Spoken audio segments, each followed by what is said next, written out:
Time to cash out. Will you get it over with? Maybe cons kill people without looking them in the face. But I ain't a fink. Dig? You've made your last delivery, kid. Sorry you got twisted up in this scene. From where you're kneeling must seem like an 18-carat run of bad luck. Truth is, the game was rigged from the start.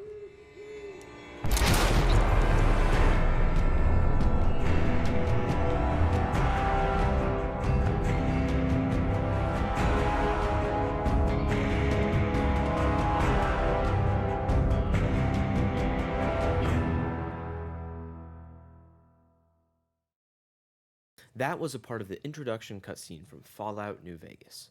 Fallout New Vegas is an open-world RPG set in a post-nuclear apocalyptic Mojave Desert. The story of the game centers around a conflict between the New California Republic and Caesar's Legion, two post-nuclear states which have arisen after the bombs dropped. Nestled in between the two states is the city of New Vegas, led by mysterious businessman Robert House.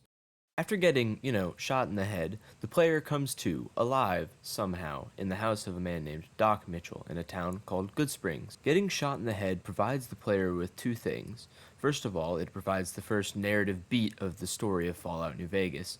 If you were shot in the head, I would be willing to bet that you would want to find the guy who shot you in the head. It also provides the player with a blank slate on which they can begin their character creation. First is how your character looks. It doesn't have any bearing on the story or how things are played out in the game, so it doesn't really matter. The other three, however, are incredibly important. First are your special stats. These are 7 different stats that are your basic attributes as a person. They are, in order, strength, perception, endurance, charisma, intelligence, agility, and luck. Next, we have skills. Skills are how good you are at performing certain tasks. For example, speech, lockpicking, science, medicine, barter, guns. And finally, there are perks. Perks serve 2 purposes. First, to give the player additional bonuses as they level up and progress through the game. Second is to provide little bits of flavor that make your character more interesting. For example, you can choose several traits to start off with in Fallout New Vegas. I have a small frame and I have to wear glasses, so whenever I make myself, I will give myself the 4 eyes and small frame perks to start off with. Future Joey here. I said traits instead of perks a second ago. Traits are just perks that you pick at the very beginning of the game during character creation. Upon being released from Doc Mitchell's house, the player is free to go wherever they wish. Around the Mojave Wasteland, the player will encounter several different major and minor factions. Each one of these factions has a different opinion of the player based off of the player's actions within the game. This mechanic is called reputation. Reputation is generally changed by completing quests for different factions. Sometimes doing a quest for one faction will put you at odds with another faction. Also, Good Springs serves as a tutorial town to teach the player about the effects of skills and perks within the game. For example, the Count of Good Springs is sheltering a trader named Ringo, who is at odds with a gang called the Powder Gangers.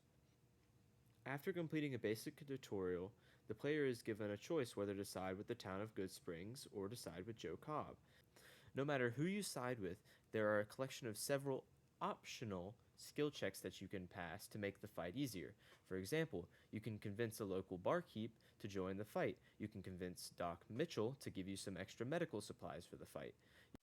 If the player sided with the Powder Gangers, he can shake down a local vendor for some extra armor. Or lie to Doc Mitchell and still obtain medical supplies. Completing this quest, no matter how you do it, will put the player at odds with some faction within the game. If you side with the Powder Gangers, Good Springs will come to not like you. If you side with Good Springs, the Powder Gangers will come to not like you. One thing that I neglected to mention earlier was leveling up. Leveling up allows the player to increase their skills by a set amount based off their intelligence stat, as well as pick a perk every other 2 levels. Unfortunately, due to time constraints, I'm not able to talk about everything in the game, but I need to go to the very end of the game to finish making my points. So, we're going to skip. About 50 hours of gameplay and a lot of rootin', tootin', and gun shooting later, we arrive at the climax of the game, the Second Battle of Hoover Dam.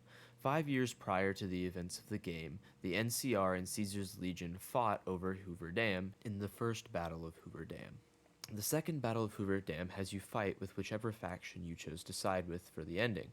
There are 3 major factions that you can side with, and then a 4th ending. The 3 factions you can side with are the NCR, Mr. House, or Caesar's Legion. There is a 4th ending, and that is where you do not side with any of them and instead establish an independent New Vegas led by you. The gameplay footage in the background is of that 4th ending. I'll also be talking about the final encounter in that ending rather than any of the other endings because I believe that it is the most narratively interesting. The reason that this ending is the most narratively interesting is because you have to deal with both the NCR and the Legion at its final encounter. Also, several minor factions within the game will be able to join you in the battle based off of your reputation. The final encounter in the game is with Caesar's most powerful warrior, Legate Lanius. There are several different ways in which you can deal with Legate Lanius. I think the most interesting one is just avoiding the fight in its entirety by passing a few speech checks. Even when deciding to avoid the fight with Lanius, there are still 2 ways that the player can go about it. They can either choose to do a speech check or a barter check. After dealing with Lanius, the player then travels to the other side of the Legate's camp in order to deal with the NCR. As with Lanius, there are several different ways in which the player can deal with the NCR. They can have the representative of the NCR, General Lee Oliver, just straight up killed on the spot. Or they can let him go. There's also an ending where you can throw General Oliver off the Hoover Dam. Once the NCR and Legion have been dealt with, the player will have finished the game in this ending. Then a series of ending slides will pop up showcasing the fate of several of the characters and locations within the game. Now you're probably asking, why does this even matter? Why should I care in the first place? Well, video games are unique in that they allow for the player to shape the narrative of the story of the game. Game mechanics that allow for branching narratives are called ludic narratives. And Fallout New Vegas is an excellent example of a ludic narrative done well. Take Good Springs, for example. The player's specials, skills, and perks can be used to convince the different townfolk to help in fighting the Powder Gangers or help in fighting against the town of Good Springs with the Powder Gangers. Completing the main quest in Good Springs will change the player's reputation with one of the factions and partially shape the beginning of the game for the player. It's also used at several points in the game to allow the player to approach situations in different ways, just like specials, skills, and perks. Good Springs is featured with an ending slide at the end of the game. Good Springs has access to 5 different slides depending on how you play the game. One of the slides is generated by siding with the Powder Gangers.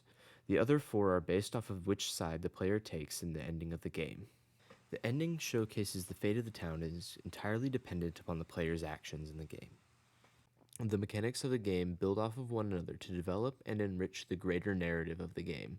From the very beginning to the very end of the game, the mechanics of the game allow for the player to create different branching narrative paths based off of their own choices and decisions. Because of this, Fallout New Vegas provides developers with an excellent example of how mechanics should be implemented into games to further build upon the things that make video games unique: player interactivity, agency, and freedom.